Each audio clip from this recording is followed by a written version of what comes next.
pariwisata PO Putra Perdana yang mengangkut rombongan peziarah pedagang pasar Selomerto terbakar di Selomerto, Wonosobo. Para penumpang panik berupaya keluar dari bus menyelamatkan diri.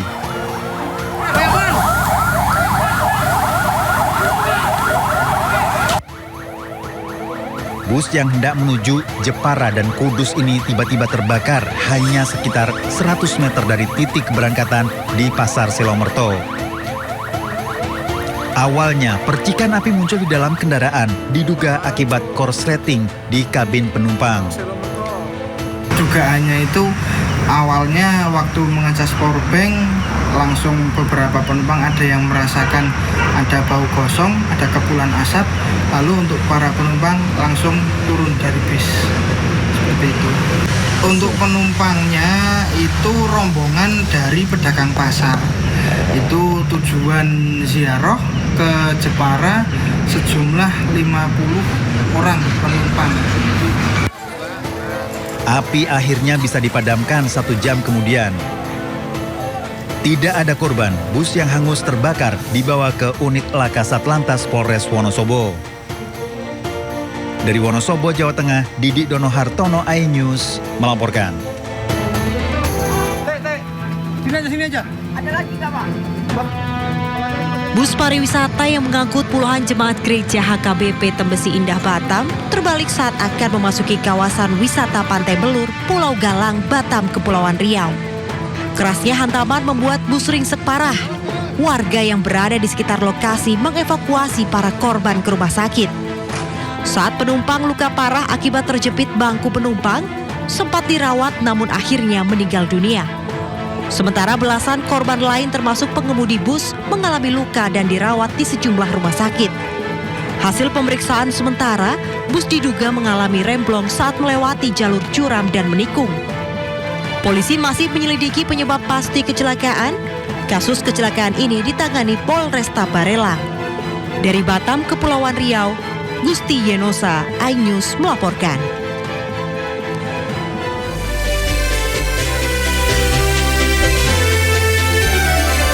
Selamat siang pemirsa, Sindo Siang kembali hadir untuk menemani aktivitas Anda. Bersama saya Nata Arman, berikut berita pilihan siang ini.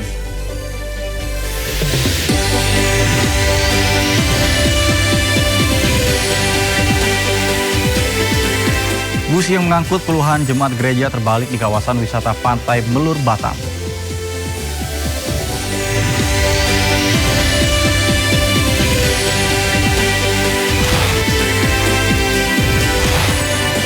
Setelah kesepakatan damai dengan Iran sempat ditunda, kini delegasi Amerika Serikat dikabarkan telah berangkat menuju Swiss.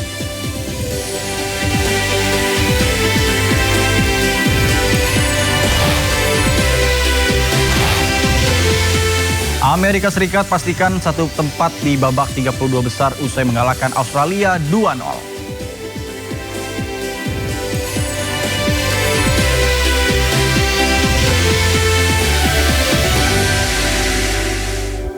Pemirsa, Sindo Siang kita awali dengan informasi kebakaran pabrik plastik di tengah pemukiman Medan membuat panik warga. Sementara di Tangerang, Banten, kebakaran lapak limbah drum bekas bahan kimia menyebabkan beberapa kali ledakan.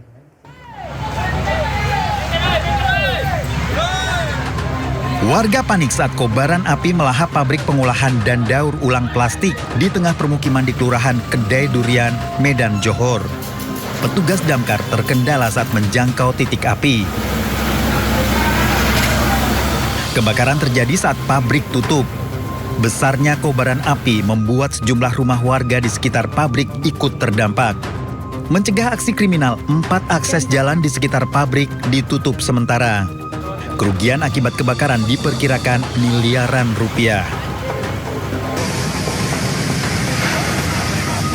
Sementara itu, di Tangerang, Banten, lapak limbah drum bekas bahan kimia dan karet di Kecamatan Curug terbakar. Beberapa kali terjadi ledakan hingga membuat warga panik. Api cepat membesar akibat banyaknya bahan yang mudah terbakar. 6 mobil pemadam dikerahkan ke lokasi, namun sumber air yang jauh dari lokasi membuat petugas kewalahan. Api baru bisa dipadamkan 3 jam kemudian. Tim Liputan iNews melaporkan. Pemirsa, sebuah bus yang mengangkut puluhan jemaat gereja terbalik di kawasan wisata Pantai Melur, Batam, Kepulauan Riau. Akibat kecelakaan, 1 tewas dan puluhan penumpang lainnya mengalami luka-luka. Kita tahu. Teh. Sini aja. Ada lagi nggak, Pak? Bus pariwisata yang mengangkut puluhan jemaat gereja HKBP Tembesi Indah Batam terbalik saat akan memasuki kawasan wisata Pantai Melur, Pulau Galang, Batam, Kepulauan Riau. Kerasnya hantaman membuat bus ringsek parah. Warga yang berada di sekitar lokasi mengevakuasi para korban ke rumah sakit. Saat penumpang luka parah akibat terjepit bangku penumpang, sempat dirawat namun akhirnya meninggal dunia.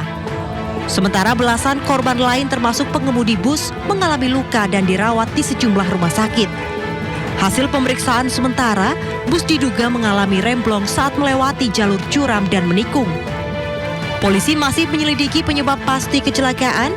Kasus kecelakaan ini ditangani Polresta Barelang. Dari Batam, Kepulauan Riau, Gusti Yenosa, iNews melaporkan. Pemirsa, guna mengantisipasi aksi begal yang kian marak terjadi, petugas kepolisian melakukan razia terhadap sejumlah pengendara yang melintas kawasan Durensawit, Jakarta Timur pada Minggu dini hari. Sementara beberapa pengendara melarikan diri saat hendak dihentikan.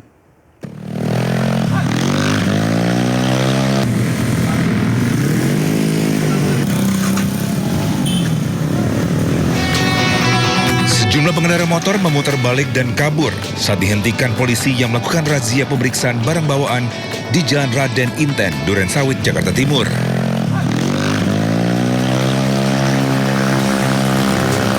Satu persatu kendaraan beserta barang bawaan termasuk isi bagasi diperiksa oleh polisi.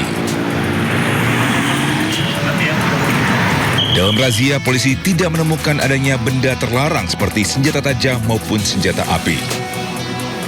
Ya, terima kasih. Kami melaksanakan kegiatan razia stasioner untuk antisipasi begal, narkoba, curanmor, kemudian tawuran, sehingga masyarakat yang melintas di Jalan Raden Inten, Kecamatan Durensawit ini bisa merasa nyaman, aman, kondusif.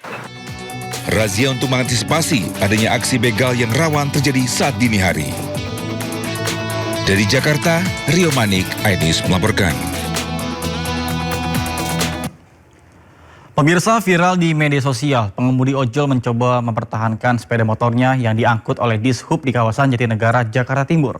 Motor pengemudi ojol tersebut diangkut saat pengemudi sedang mengambil orderan di salah satu restoran di kawasan tersebut.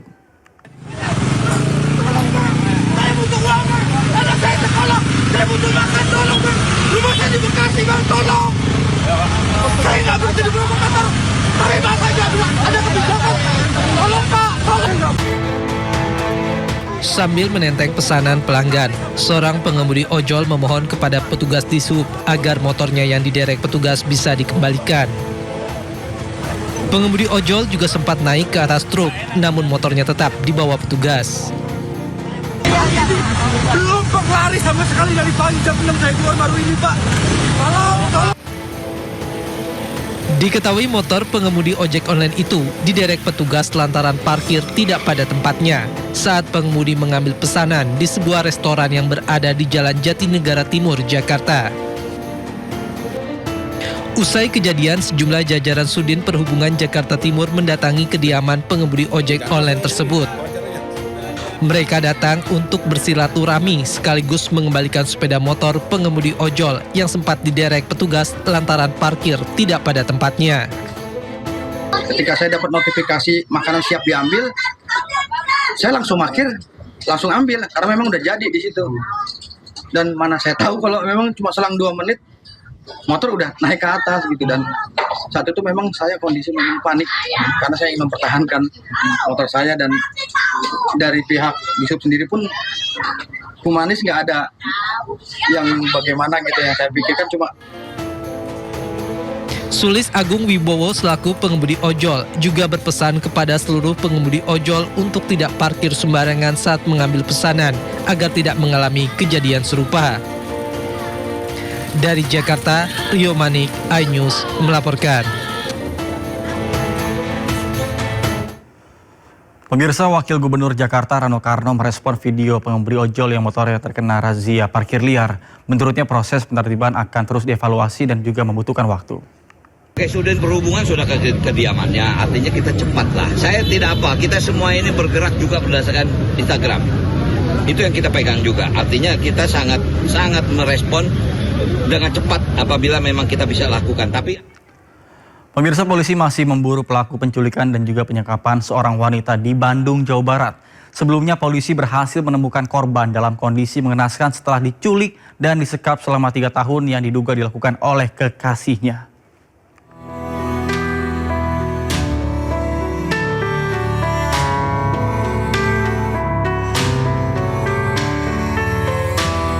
Kasus penyekapan seorang gadis muda di kawasan Rancaikek, Kabupaten Bandung selama 3 tahun mengundang perhatian publik. Kasus yang sempat viral di media sosial ini menjadi fokus penyelidikan kepolisian. Setelah korban ditemukan dalam keadaan hidup dengan kondisi yang mengenaskan, fokus penyelidikan kini diarahkan pada pengejaran pelaku yang diduga bertanggung jawab atas penyekapan tersebut. Dari hasil pemetaan dan penyelidikan sementara, pelaku diketahui kerap berpindah lokasi untuk menghindari penangkapan. Bahkan dalam beberapa kesempatan polisi hampir berhasil menangkap pelaku, namun pelaku kembali lolos dari penyergapan. Dan kami sampaikan pada rekan sekalian bahwa kepolisian sudah beberapa hari ini berjibaku untuk mencari tersangka. Tersangka yang memang dari beberapa hasil daripada mapping kita ini dia berpindah-pindah. Dan hampir beberapa waktu kita gerebek, tetapi yang bersangkutan masih bisa meloloskan diri. Sebelumnya korban ditemukan pada 10 Juni lalu di sebuah kontrakan di kawasan Cinunuk, Kabupaten Bandung, Jawa Barat. Korban ditemukan dalam kondisi sangat mengenaskan, yakni penuh luka akibat penganiayaan. Bahkan mulut dan mata kanan korban terluka sangat parah. Pihak keluarga mengaku sudah 3 tahun kehilangan komunikasi dengan korban. Dari Kabupaten Bandung, Jawa Barat, Yuan Pangestu, iNews melaporkan. Sementara seorang wanita ditemukan tewas dengan kondisi terleher terjerat kain spray di rumahnya di Jalan pada Mulia 7 Angke Tambora, Jakarta Barat. Tim kepolisian dari Polsek Tambora bergerak cepat dengan berhasil menangkap terduga pelaku pembunuhan yang merupakan suami siri korban.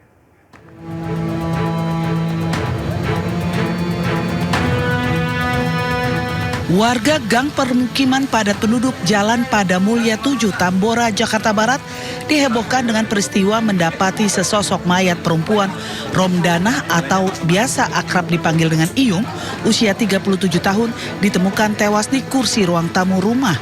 Kondisi korban meninggal dunia dengan kondisi leher terjerat kain spray. Peristiwa ini terjadi saat anak korban yang masih berusia 5 tahun mendatangi adik ipar korban dan memberitahu bahwa ibunya telah meninggal dunia. Petugas kepolisian sektor Tambora turut berada di lokasi ini langsung melakukan olah tempat kejadian perkara.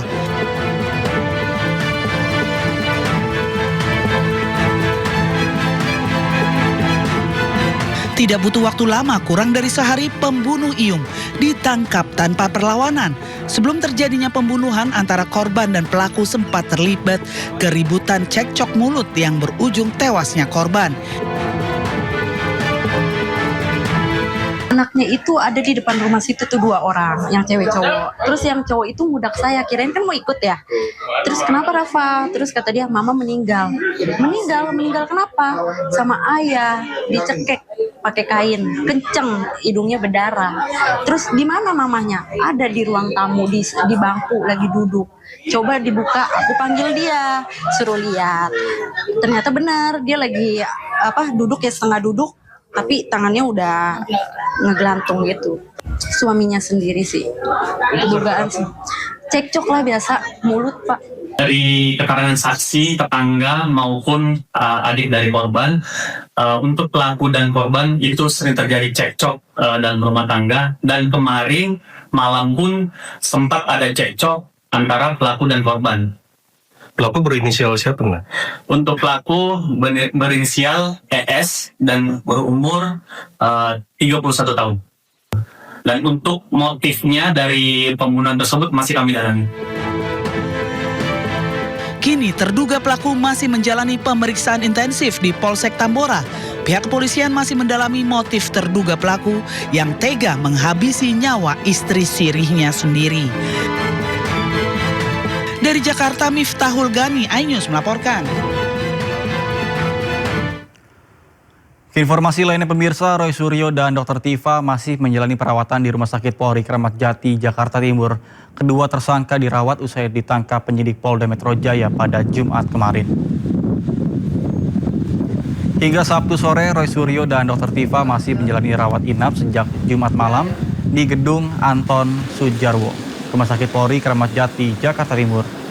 Sebelumnya kedua tersangka kasus dugaan pencemaran nama baik dan juga fitnah ijazah palsu Presiden Republik Indonesia ke-7 Joko Widodo sempat menjalani pemeriksaan kesehatan di instalasi gawat darurat RS Polri. Bahkan sampai dengan saat ini belum dapat dipastikan berapa lama Roy Suryo dan juga Dr. Tifa akan menjalani rawat inap.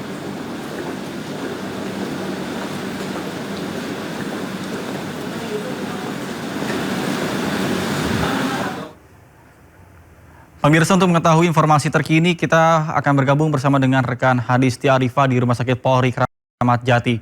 Selamat siang Hadisti, apakah hari ini Roy Suryo dan juga Dr. Tifa ini masih menjalani perawatan di RS Polri? Silakan. Iya, selamat siang Nata dan juga pemirsa. Untuk siang hari ini, informasi yang kami terima bahwa dua tersangka yang mana adalah Roy Suryo dan juga Dr. Tifa ini masih menjalani perawatan atau rawat inap di Rumah Sakit Polri Kramat Jati ini. Dan untuk situasinya, sejak pagi tadi kami memantau belum terlihat adanya pergerakan ataupun juga aktivitas yang berarti. Juga belum terlihat adanya kunjungan dari pihak keluarga, kerabat, bahkan hingga kuasa hukum. Ini belum terlihat datang ke RS Polri Kramat Jati ini untuk menjenguk atau melihat kondisi baik itu Roy Suryo maupun juga Dr. Tifa. Karena informasi yang kami terima juga memang untuk waktu atau jam besuk atau kunjungan ini memang cukup dibatasi, sehingga tampaknya baik itu keluarga maupun juga kuasa hukum ini tengah mencari waktu yang sesuai agar dapat mengunjungi Roy Suryo maupun juga Dr. Tifa. Nah, terkait kesehatan keduanya, kalau informasi yang kami terima pada Sabtu kemarin, kuasa hukum sempat menyatakan bahwa keduanya ini sudah mulai membaik, yang mana keduanya juga ini dirawat secara terpisah di ruangan yang terpisah, baik itu Roy Suryo dirawat sendiri dalam ruangan sendiri pun juga Dr. Tifa. Namun untuk Dr. Tifa, terakhir informasi yang kami terima kondisinya ini masih menjalani perawatan yang intensif, yang mana juga masih dalam kondisi perlu atau harus diinfus begitu. Nah, kemudian juga terkait informasi secara resmi perkembangan kesehatan mereka ini belum ada atau belum dapat kami terima, yang mana juga dari kuasa hukum menyebut untuk berapa lama keduanya ini dirawat di RS Polri ini akan menyesuaikan bagaimana kondisi kesehatan mereka. Namun secara jadwal, jika memang kondisi keduanya ini membaik, kemungkinan akan dilanjutkan pada Senin esok terkait perkara hukum yang tengah dilalui oleh keduanya. Nah, untuk kita informasi ataupun sebagai kilas balik, keduanya ini dirawat di RS Polri ini sejak dari Jumat malam lalu setelah mereka ditangkap oleh pihak Polda Metro Jaya, yang mana juga memang untuk berkas penangkapan ini sudah dinyatakan lengkap atau P21. Nah, kemudian keduanya Roy Suryo dan juga Dr. Tifa ini mengikuti rangkaian kesehatan di RS Polri Kramat Jati ini, dan kemudian hasil kesehatan menunjukkan bahwa kondisi fisik dan juga kondisi kesehatan mereka menurun, sehingga tim medis ini merekomendasikan agar Roy Suryo dan juga Dr. Tifa dirawat di RS Polri ini sejak dari Jumat lalu hingga Minggu siang ini. Nah, kalau situasinya ini memang cukup berbeda dibandingkan dengan hari Sabtu kemarin, yang mana terlihat ada sejumlah relawan pendukung yang juga terlihat hadir untuk memberikan dukungan moral pun juga tentunya menjenguk kondisi Dr. Tifa dan juga Roy Suryo. Namun kalau untuk hari ini hingga siang hari ini kami belum melihat satupun baik itu dari keluarga, relawan pendukung ataupun juga pihak kuasa hukum. Nah, kami masih akan terus memantau, menunggu nanti apakah akan ada kunjungan dari pihak Roy Suryo dan juga Dr. Tifa, dan nantinya kami juga akan segera mengabarkan kepada Anda, Nata, dan juga pemirsa. Kembali ke Anda, Nata. Baik, terima kasih Hadisti Arifa melaporkan langsung dari Rumah Sakit Polri Kramat Jati, Jakarta. Selamat bertugas kembali dan salam sehat. Pemirsa, kuasa hukum Roy Suryo dan Tia Fauzia Tiasuma atau Dr. Tifa, Refli Harun, mengatakan pihaknya masih mempertimbangkan penangguhan penahanan terhadap kedua kliennya. Menurut Refli, keputusan tersebut akan disesuaikan dengan perkembangan proses termasuk rencana pelimpahan tersangka dan barang bukti tahap kedua ke Kejaksaan Senin nanti. Dalam kasus lawyering seperti ini kan kita harus memperhatikan betul apa kemauan prinsipal kan. Apalagi ini kasus yang memberikan atensi publik yang tinggi. Jadi tidak bisa sembarangan kita menghandlenya. Secara hukum nggak susah sebenarnya, kasus ringan kan sebenarnya kan, pencemaran nama baik, kemudian fitnah itu ancaman hukumannya harusnya di bawah 5 tahun. Tapi kita tahu kan ada pasal-pasal yang kemudian diselundupkan, kita duga itu pasal Undang-Undang ITE dengan ancaman hukuman sampai 12 tahun. Karena itu kita perlu bertindak hati-hati dan kemudian juga kita kaitkan dengan kemungkinan nanti penyerahan dua beliau hari Senin nanti pukul 9 di Kejaksaan Negeri Jakarta Selatan. Nah, kita ingin memastikan bahwa upaya untuk misalnya penangguhan penahanan atau tidak ditahan itu tetap kita prioritaskan kepada mereka. Pemirsa, Kapolri Jenderal Listio Sigit Prabowo tegaskan penahanan Roy Suryo dan juga Dr. Tifa yang dilakukan oleh Polda Metro Jaya merupakan tahapan sebelum diserahkan kepada Kejaksaan.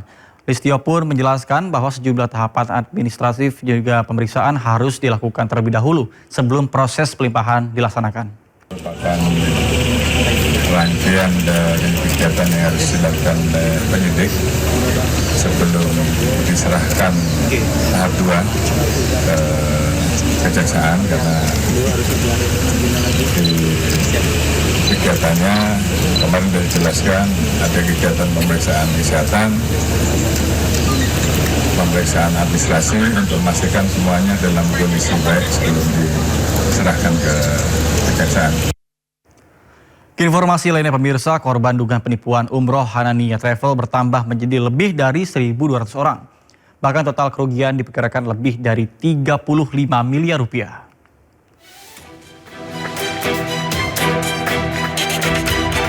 ...620 korban dugaan penipuan umroh Hanania Travel kembali melapor ke Polda Metro Jaya.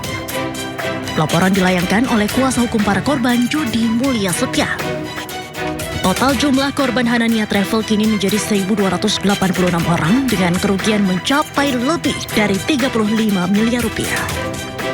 Polisi kini telah memeriksa sejumlah saksi termasuk para publik figur yang bekerja sama dengan Hanania Travel. Terbaru pada hari Kamis lalu, Davina Karamoy juga dijadwalkan menjalani pemeriksaan di Polda Metro Jaya.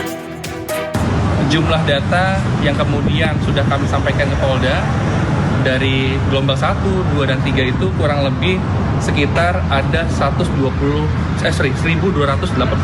X dengan total nominal 35.342.293.500 rupiah. Diketahui saat ini 1.286 orang telah menjadi korban dengan kerugian mencapai lebih dari 35 miliar rupiah. Dari Jakarta, tim liputan iNews melaporkan. Pemirsa, seorang pelajar SMP tewas dalam tawuran di Cilincing, Jakarta Utara. Pelaku dan korban terlibat duel maut menggunakan senjata tajam.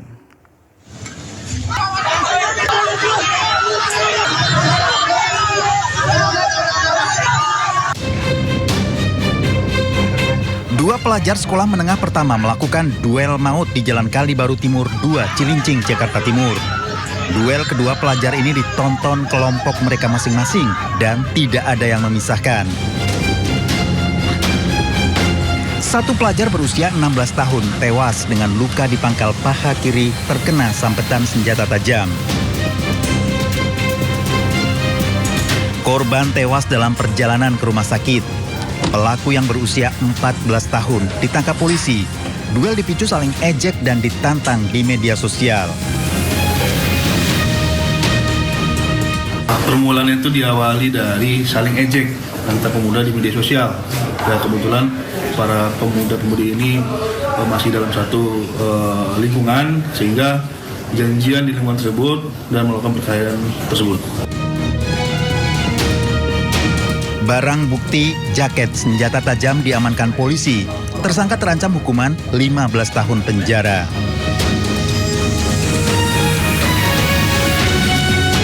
Dari Jakarta, Sofyan Firdaus, iNews melaporkan.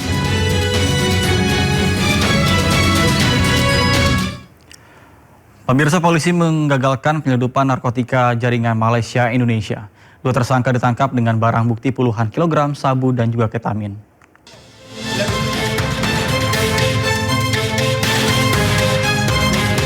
Pemburuan terhadap 2 anggota jaringan narkotika internasional berakhir di sebuah rumah di Kabupaten Bengkalis, Riau. Keduanya ditangkap setelah diduga terlibat dalam penyelundupan narkotika dari Malaysia ke Indonesia menggunakan speedboat. Dari jaringan ini, polisi menyita barang bukti 48 kg sabu, 15 kg ketamin, dan 20.000 butir ekstasi.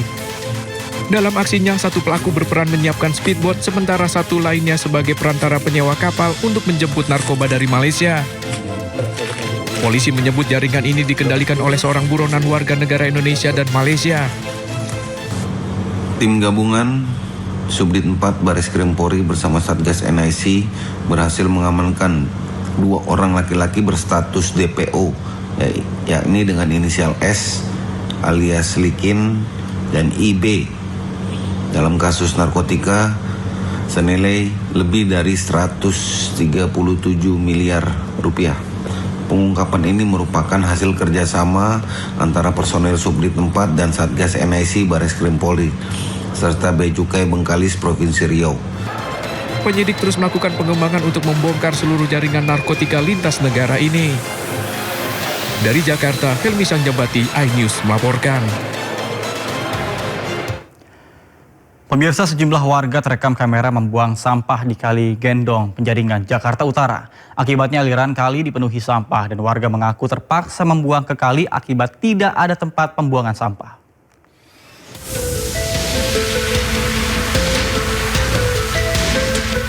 Lautan sampah memenuhi Kali Gendong yang berada di dekat permukiman warga di Muara Baru, Penjaringan, Jakarta Utara. Akibatnya, aliran Kali Gendong tersumbat oleh tumpukan sampah. Lihatlah, warga yang sedang berjalan kaki di jembatan seenaknya membuang sampah sembarangan ke kali. Warga berdalih terpaksa membuang sampah ke kali karena tidak ada tempat pembuangan sampah.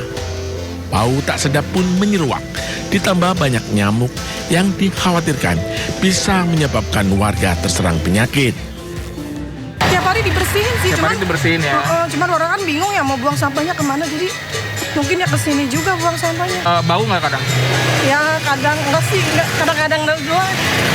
Udah terbiasa juga kali ya. Udah terbiasa. Tapi kalau yang orang baru kesini mungkin bau. Rumah saya kan itu yang gubuk ya. Udah ular, udah segala macam binatang ada lah di dalam rumah. Keganggu gitu Bu ya? Iya.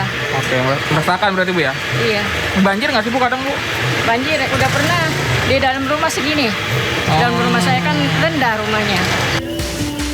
Menurut petugas UPS Badan Air dari Dinas Lingkungan Hidup DKI Jakarta, tidak adanya kesadaran warga membuat sampah di lokasi menumpuk meski sudah dibersihkan. Kondisi juga padat penduduk, jadi kita cuma ada germor 2. Masalah kendalanya, kita pengangkutan setiap hari selalu 5 germor sampai 7 germor, sedangkan warga nggak buangnya selalu ke kali, nggak ada inisiatif untuk menjaga kebersihan bersama. Aturan membuang sampah sembarangan di Jakarta diatur secara tegas melalui Perda nomor 4 tahun 2019.